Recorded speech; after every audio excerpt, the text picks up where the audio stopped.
Нурлат муниципаль районы сайлау участоклары, участок сайлау комиссиялары резервына һәм төп составына кертү өчен Нурлат районы һәм Нурлат шәһәре территория сайлау комиссияләренә 118 кандидатура тәкъдим ителде. Депутатлар кандидатуралар өчен бердәм тавыш бирде. Сессия көн тәртибенә кертелгән тагын 2 мәсьәлә район советы сессиясендә элек кабул ителгән карарларга үзгәрешләр кертү турында иде. Төп тема Нурлат районында 2017-2019 елларга исәпләнгән кече һәм урта эшмәкәрлекне үстерү программасын тормышка ашыруның барышы хакында булды. 32 берәмлек Нурлат районында кече һәм урта эшмәкәрлек субъектлары саны узган ел шул кадәргә кимәгән.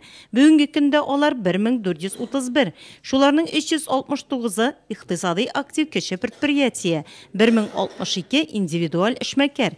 Кече һәм урта эшмәкәрлекнең 68% сәүдә һәм хезмәт күрсәтү, 11,5% артыгы транспорт һәм элемтә тармагына, 8,5% авыл хуҗалыгына карый.